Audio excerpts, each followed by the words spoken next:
What's good, y'all? We back at it again. Love the Game podcast. I'm Ray. I'm Marco. So today, we're gonna be talking about the first two games of the NBA Finals. I feel like they're very interesting games. Not only that, we're gonna be talking about the differences between games one and two, um, the NBA Finals presentation, and game three predictions. So we can get it started. Marco, like, what was your game one reaction to the Thunder against the Pacers? Game one reaction, obviously choked by the Thunder. Like you don't expect a team that's up by as much as they were at a certain point in the game to end up blowing that game. Yeah, What was it? Yeah, going into the fourth quarter, they were up like 9 points, and then during the fourth quarter, they extended to like a 15-point lead with like 10 yeah, minutes yeah, left, and ended up blowing it. So a team that great, you don't expect them to blow that lead. But I thought my main takeaways were Indiana won with 24 turnovers, which is ridiculous. Like you usually don't see a team because basketball is such a possession-based game yeah. I agree. Yeah, turn the ball over that much and end up winning the game. So I was like kind of interested in like how did that happen? And the thing yeah. that stood out to me was that despite those 24 turnovers, Oklahoma City was only able to get 11 points off turnovers, which is extremely low, especially for that Mm, number of turnovers and only 11 fast break points, which those go hand in hand usually because usually like turnover leads to a fast break. So I thought that just stood out. So even though Indiana turned the ball over, their transition defense was really good. They all got back, and maybe some of their turnovers were well, some of them were dead ball turnovers, which is easier to reset your defense. yeah, So I thought they did a nice job preventing points off turnovers, which are even more important than turnovers because turnovers allow for easy baskets most of the time. And the other thing is they shot 46% from three, which that was part of the reason I predicted this to be a 6 game series and Indiana take two because mm, they're a fantastic shooting team. yeah, Um, Obviously, you can't expect 46% for the whole series because that's an absurdly high number. But there will be games where this team is able to do that because they are an extremely good shooting team. And compared to the pretty good 37% from Oklahoma City, um, on 9 less attempts, you can just see why how Indiana was able to win that game by getting stops in transition and shooting the ball well, and out rebounding them. So shout out to Miles Turner. I said his rebounding would be very important game when he ended up with nine. That was more than he yeah, had in that game in the last series. So shout out to him too. yeah. Kind of similarly to you. Game one, definitely noticed Indiana's ball movement. And also, their transition defense was really good. Those that was a big key point that I picked up about Indy during their win. Obviously the Halliburton game winner. It was kind of funny because I'm not gonna lie, bro. I was out with some friends. I was having a fun time. I was pretty tired. So during like I think it was like 8 minutes left. I was like, oh man, I'm going to sleep. And like I'm hearing like everything that's going on, right? So like as I'm going to sleep, I'm hearing Halliburton win the game, and I'm like, dang, that's crazy. And I went to sleep, and I was like, I'm gonna rewatch the game, right? So another key point that I picked up, Lou Dort, he had 15 points. I think he did exactly what he was supposed to do as a starter, excuse me. And I knew that the Pacers were going to try to put him in a position where it made him uncomfortable to score. And he rose up to the occasion.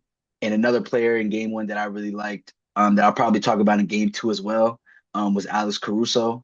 He had 11 rebounds, 3 steals, and 6 rebounds. I feel like he was just being the perfect role player throughout that game one and doing all the dirty work that they needed. Um, and then I guess like some negatives that I would take away from the OKC Thunder in game one was just you needed more from Jalen Williams and also Chet Holmgren, which I think were some and we could, go into game two, but I think those are some adjustments that they made in the second game.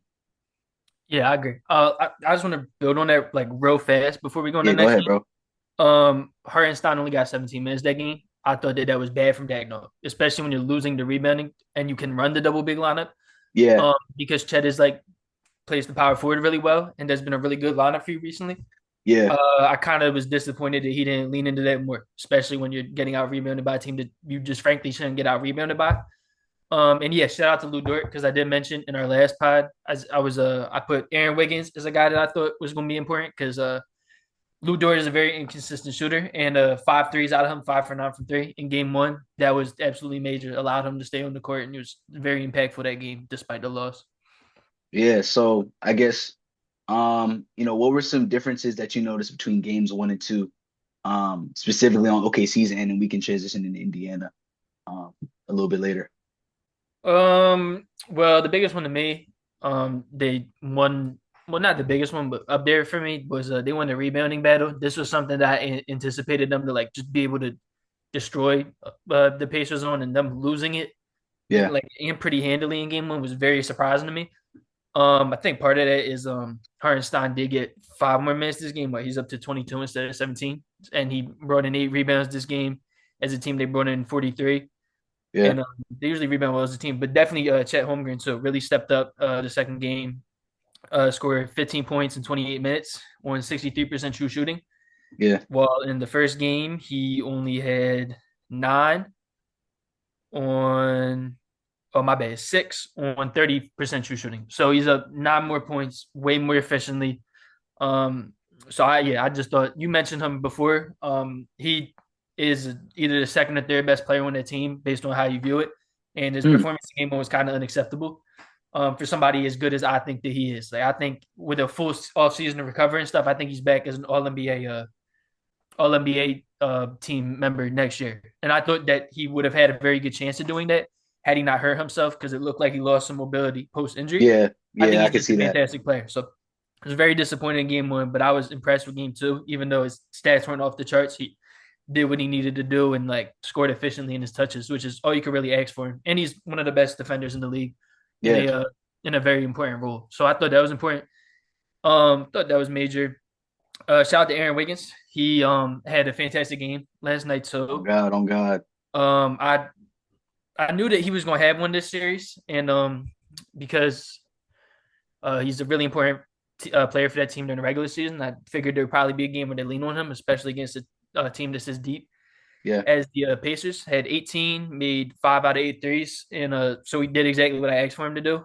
Because he was one of my players to watch, was shoot the ball efficiently, so it made me look pretty smart. I was pretty happy with him. And the last guy I kind of want to bring up um, is Alex Caruso. We all know like Shay's gonna be great, and we yeah, figured like J Dub and Chet are gonna be great with like those two a little bit inconsistent sometimes as they are younger players. So not out of the question. But Caruso 20 points last night. I'm not gonna lie to you, bro. As a Sixers fan sitting there watching that game, like watching Caruso play, I couldn't help but just think like because I think we are drafting VJ Edgecombe. I was like, this is why I think VJ Edgecombe like a hmm, very realistic outcome for him, especially on okay, the defensive end. They have like similar roles. Neither one of them at this point is like a point of attack defender. Like earlier in Caruso's career, he definitely was. But with Lou Dort and Cason Wallace, Caruso kind of takes more of an off ball role. It's kind of like a guy who like gets steals and blocks and rebounds well, which they're all like important roles. And event creation is very important defensively. So that just I don't know. Like I was watching, I'm like, damn, I wish I had a player like that on my team. yeah, So bro. that Caruso, like kind of like, got me juiced up for the draft a little bit. I hate to bring the Sixers into it, but I'm like watching that, like kind of getting hyped for a team I don't really care about because like this could be us next, like not next on year, but God, like bro. over the course of the next like 10 years.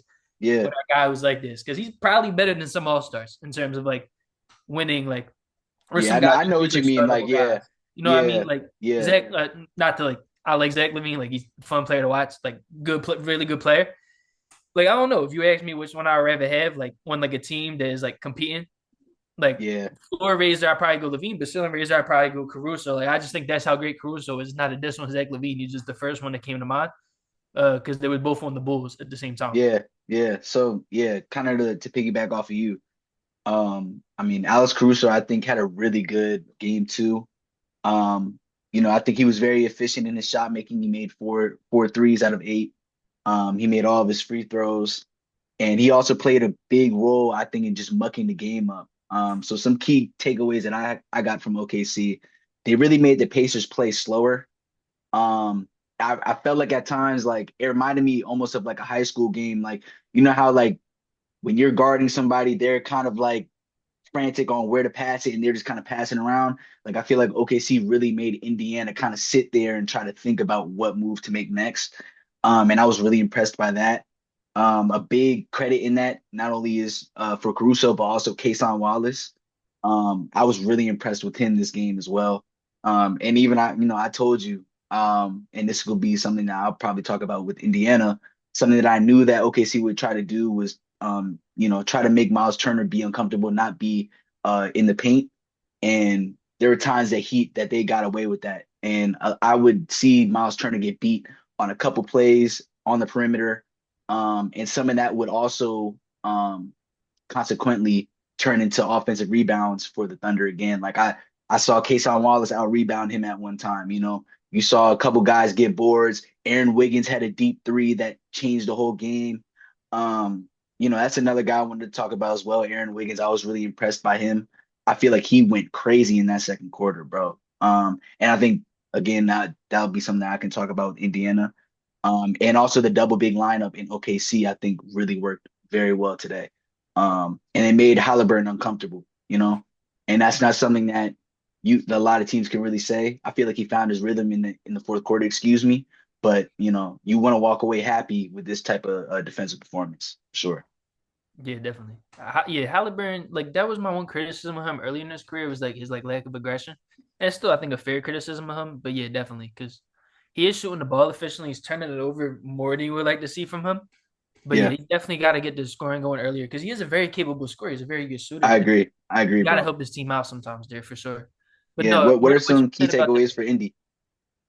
oh so what you brought up about the pace, that's a really good point. I think they do need to keep the pace up. I did find some stats for it. So the Yeah. first game, the pace was a 101.9.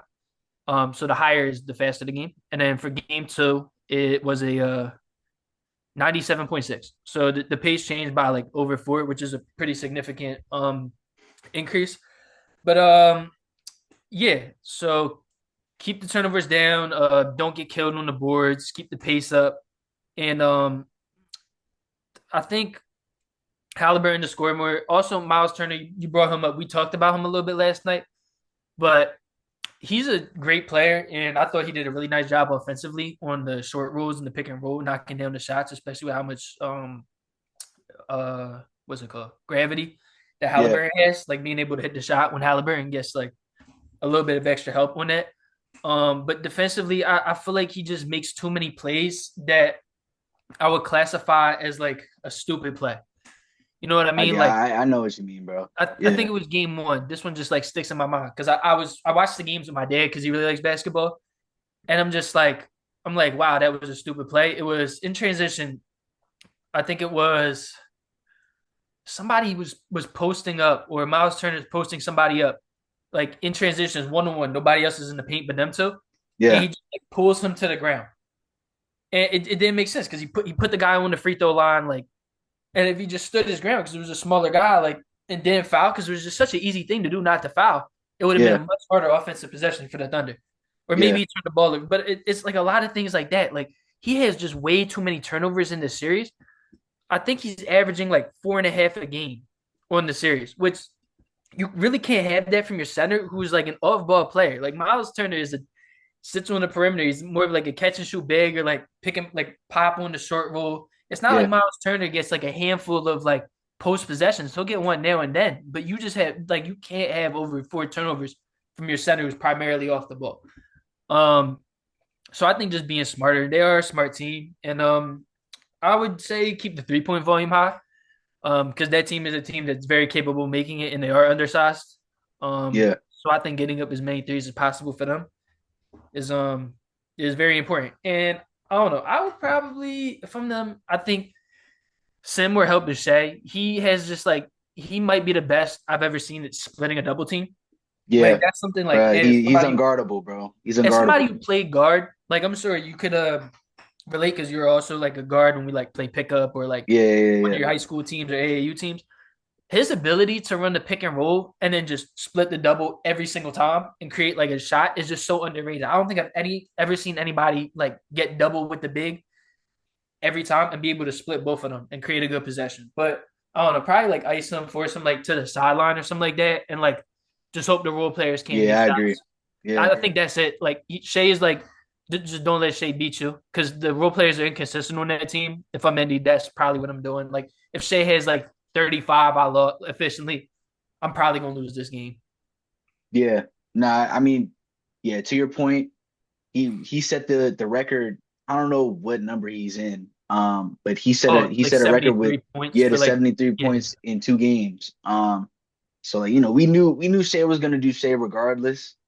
And that's kind of like the scary part, I think, for Indiana. You got to really try to mitigate that. Um, I felt like just again, like they allowed Shea to do whatever he wanted. And it felt like Shea was kind of almost like orchestrating this whole game, dictating who was gonna get shots, how the ball was gonna flow. And in comparison to Indiana, it was kind of like they were just on Halliburton all the time and he couldn't even get the engine going, if that makes sense, you know? Um, and kind of like, some key takeaways I got from Indy as well. I felt like separation really happened when they sat Halliburton in that second quarter. Pascal Siakam had a crazy second quarter. He was kind of having like a big championship experience moment where he was filling the gaps where like Halliburton was missing. And I think that engagement also kind of was like what made him kind of miss certain defensive rotations, excuse me. Because every time they would swing the ball, it was always Pascal Siakam running over to try to contest a three for Aaron Wiggins or Kason Wallace or a Caruso. You know what I mean? For long term, it's gonna be a long series. I think Indiana, like you said, is a very smart team. Um, also am really interested in seeing uh and we can kind of transition into what we think about game 3, but how they balance Thomas Bryant and Miles Turner's or how they balance their minutes right now. Yeah. Because it's obvious that Carlisle definitely feels like Turner is low key a defensive liability. And I guess he prefers Bryant's defense instead of Turner's offense. So it's going to be really interesting to see how they move forward for these next 2 games, especially in Indy. Before we talk about game 3, actually, Mhm. the NBA Finals presentation, because that's been something that's been a huge debate over a lot of NBA fans. Um, I don't know. You can give your background on what you think and like how you grew up watching the NBA Finals. Like, what's your experience and your impression of the NBA currently in terms of Yeah. presenting it?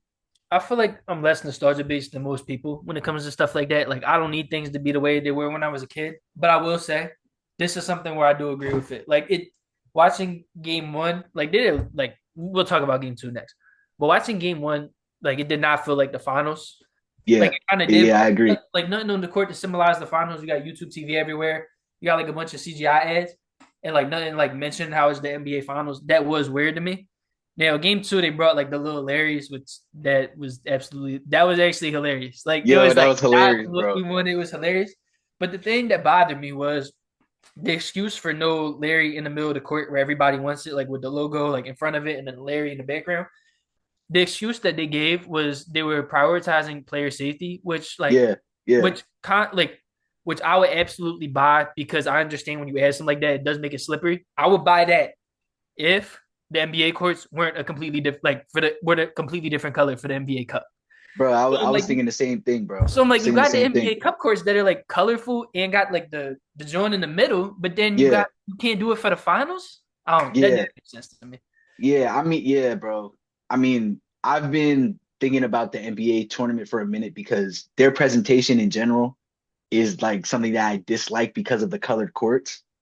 Um, so the fact that like it feels like they're going more out on the in-season tournament than the finals, it's crazy because like, I grew up, I remember like feeling as a little kid seeing that championship in the middle of the logo. I was like, oh, this is serious, you know?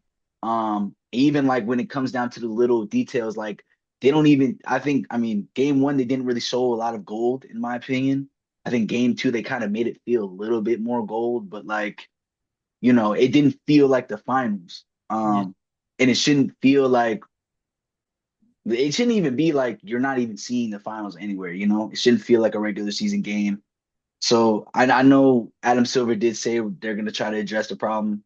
CGI championships, I don't think were the right fix.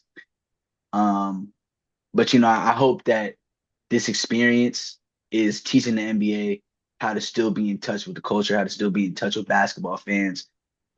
Because I'd really love it if they brought back that championship in the middle of the court, especially if they're gonna do it in the in-season tournament. You know what I mean?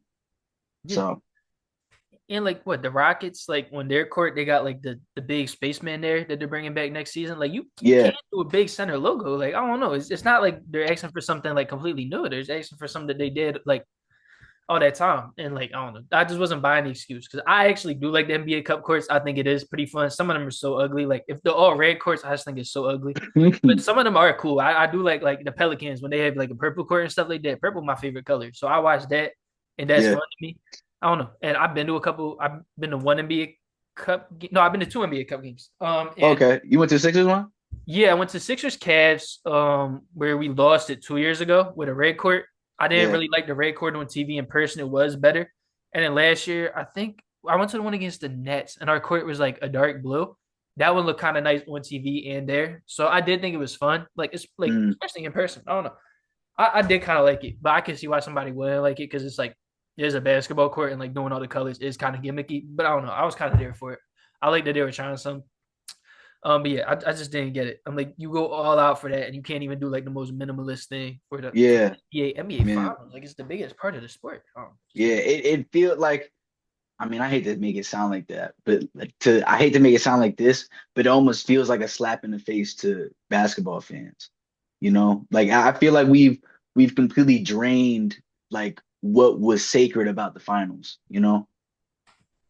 So, I mean, hopefully within the next couple of years, something can get changed. I know that the NBA recently signed a deal with Amazon. So I don't know what that means in terms of like marketing, in terms of presentation. But hopefully we'll see, you know. And now we can go into game 3. Uh, you know, what do you expect um Indiana to be like for games 3 and 4? Because I feel like it's gonna be rocking, bro. I can't lie. Yeah, I feel like I don't know. The Thunder they've been what like winning the whole series except for like a couple seconds in like game one or something like that, and like Yeah, beginning of game two for a little bit. I think the Pacers had the lead by like 1 or 2 points, but I don't know. I kind of feel like the Thunder are rolling. Like unless you get like real stinkers, like real stinkers from Chet and Dub, I feel like Thunder take at least one of these next two. I think they probably go up to one. Would be if I had to make it like making a prediction. I think they go up to one mm, after game three. I think the team's just so loaded. Like I don't know. I think it's just gonna be hard for the Pacers because I really do like that team. Like they just show how much like having good players, as stupid as it sounds, really matters. Like yeah, you don't need like top five, top 10 guys. You just need like you know what I mean, like a lot of good players and like yeah. You need like a really solid group of connected. 50 to 100 guys, if that makes Yeah, sense. yeah. Like they got a lot of guys that isn't like top 20 guys. They probably got like one top 20 player in my opinion. Maybe two Yeah, if you really like Pascal. I don't think he's like a top 20 guy. But like they got a lot of guys who are like in my top like 100, 150 players. And that's so important. And like those like 100 to 150 guys are like winning players. Like they're super connected. So yeah. like I'm just like I'm not surprised anytime they win a game because I think so highly of them. But if I'm like making a prediction, I think OKC's got game three. What do you think like are some key, or I guess like what are some significant keys for OKC to win in game 3? I think Dub has to make shots, and I think Chet has to like be efficient and kind of hunt the three ball. Because I agree with you. Like Miles Turner is like a good rim protector. Chet is a tough matchup for him because Chet brings him out to the perimeter where he Yeah, can't like protect the rim. So I think Chet just being able to knock down his three ball where they like have to respect it, and if Turner's like helping too much in the paint, just shoot the excuse open me, bro. three. My fault. No, you good. So yeah, I think Chet just like being a perimeter centric guy is a key because like you said, like even though Turner is like has a reputation of being a really good rim protector, and I believe he is, this series is tough where he's guarding the stretch big. Like he could get played off the floor if like and like they choose a more mobile guy like a Thomas Bryant if Chet Yeah, like locked in. So I think that's important too. yeah. So I mean, I kind of wrote similar notes to you. Like, I think the Thunder should continue to use Chet and J-Dub in the offense. As you can see in game 2, they completely dominated, and you could see why they need to be more involved. So I don't I do think I think it's gonna be 2-2. just to put it out there. I think it's gonna be a close series. I think it's gonna be like 6 or 7. I'm not sure yet. Um, but I think again, like back to OKC, they need to make Miles Turner and Halliburton play defense on the perimeter. I think they could really get favorable matchups with those two defenders. Um, and then the role players need to continue their dominance, mainly like Caruso, Wiggins, Wallace, those type of guys. And don't let the Pacers crowd get hype. Like because once the pick, because especially since they haven't been there in a while, man, I know Indiana gets crazy. So if it ever gets crazy, they really need to bunker down. Because I know Indiana, they'll feed off of that crowd. Mhm. And kind of going into Indiana, bro, what are some key points that you think that Indiana might need to make in order to maybe um pull an upset, I guess, quote unquote? Well, the biggest thing to me is there's kind of like a saying out there, which I do buy into, that role players play better at home and worse on the road. I Hmm. think that's very important for both of these teams because I agree. I think it does go back to OKC too. Because I think that you'll see the Pacers have a way at least way better like one way better game where they shoot the ball, at least one, and I think that'll be enough to like overcome like OKC's defense and like their like interior attack. Yeah. Um, so I think they just gotta continue to shoot the ball well, and I think I don't know something that you see more in the playoffs than the regular season is kind of like dying by a player taking a shot. Like maybe there's a game out of these next two games where OKC can die with Lou Dort taking threes because Lou Dort misses his first like 4 or 5 threes, and I think Mm, that's Indiana's like recipe for winning is like just I agree. Yeah, I can like see that. I can see that. like one player who's like important, like helping off that guy and like doubling Shea and like Lou Dort getting played out of the game or something like that. And then Halliburton could like easily fry whoever's guarding him there that Lou Dort's out the game. Like, well, not easily fry because that'll be Kaysen Wallace or Aaron Wiggins, who's an okay defender. Mm, And Kaysen is a really great defender. But just make it easier than Lou Dort, who's like really used to those tough point of attack matchups all mm. year. I did have a question for you. It's kind What's of up, random, bro? but there was some I was seeing on Twitter. They were talking about like Shea's legacy, which I don't want to get into like while we're in the finals right now. Yeah, I yeah, I don't get wanna- that. I get you that, know what I bro. mean? Yeah. But somebody was talking about his ranking on the all-time shooting guard list, which I thought was interesting because I think about Shea Gilgeous-Alexander and he does feel like a shooting guard, but they don't have another point guard on that team. Like I guess he has to be the point guard. You go on his basketball reference, he's listed at point guard, played all of his Yeah. minutes the past couple of years. The only other one is Topic, and Topic didn't play this year. So Yeah. how do you feel? Like what would you classify him as? So honestly, bro, I think he's a combo guard Okay. because there are times like when he came into the league, he was a point guard, right? But even like when the Clippers needed him, sometimes they would run lineups with Pat Bev at the one and Shea at the two. And then when Shea got traded to OKC, you saw that Shea was mainly a two, when CP was there. And then after he left, then Shea became a one. You know what I'm saying? He could basically do anything that you need in a guard. So yeah, I would honestly classify him as both. I can see him both being a shooting guard and a point guard because he can score when you need to. He really reminds me of Kobe in terms of the mid range, and in terms of him trying to get separation. I feel like he really creates his own shot in a different way. Um, but also he's a really gifted point guard, and you could tell that he learned a lot from Chris Paul. So yeah, If you're doing like a position ranking, where would you put him? Because I feel like I would probably put him as a point guard. All I, things, I mean probably point guard now this year for sure. Especially because Giddey got traded. So yeah, yeah, that's a good yeah. point. That's a great point. Um. So and then also like because we got what 9 minutes left. Um. In terms of Indy, trying to do well against OKC. I said Indy has to play faster. Limit OKC's transition defense or offense, excuse me. Um, and I also kind of like to your point of having Hallie off ball. I really want to see more off ball actions for Hallie, kind of similarly to how the Warriors play with Steph Curry, because Hallie has that gravity. You know what I mean? I would love to see Hallie try to get some screens for Aaron Nesmith and Andrew Nemhard. You know what I'm saying? And through that chaos, allow them to just get their shots. And it doesn't even have to be him with the ball. You know what I'm saying? Mhm. Um, Another key point that I, unfortunately need to say because this is my guy. I need some more production from Andrew Nemhard, because Hallie's not going to be able to do that alone. Especially the way that they're defending him, they're making Andrew Nemhard the primary ball handler. Um, so I like he's doing everything he has to do as a role player. But I think he's going to need to kind of elevate his game a little bit in order for the Pacers to even make this a 2-2 series. I agree. I agree. I think Siakam has to do that as well because I think he's a very I good understand guy. that. I Yeah, understand that. I agree. Both of them have to do it though because they will have the easier matchup than they will be guarding in an easier way than Hallie will because he draws so much attention. Both of them will get more one on ones. I agree. Yeah, they both have to step up as well. I agree. Yeah. So, you know, we both think it's going to be 2-2. Hopefully that's how it goes. I'm hoping for a long series. Because I think, that's just what is needed for basketball at this point.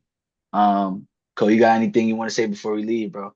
I want to see seven. Like that's all I gotta say. Like these first two games have been really fun, even though the second one like didn't seem close. Like it always felt close because of how great the Pacers have been Yep, coming yep. back. And I know we were talking about that in the chat. Like it didn't feel over until they took out the starters toward the end of the game. So I want seven. I know I predicted six, and I probably stick by the prediction. But I want seven. Like this has been really fun so far for me. Yeah, man. So we want to thank y'all for tuning in and love the game. We're gonna figure out when we're gonna drop some more episodes, but this finals has been really fun. I've enjoyed so much talking about this with you, bro. Um, so yeah, man. We're gonna keep on going. We're gonna keep on grinding, man. Love the game. We appreciate y'all, man. Like, subscribe, comment. We want to engage with y'all for sure. We want to talk real ball, so let's do it.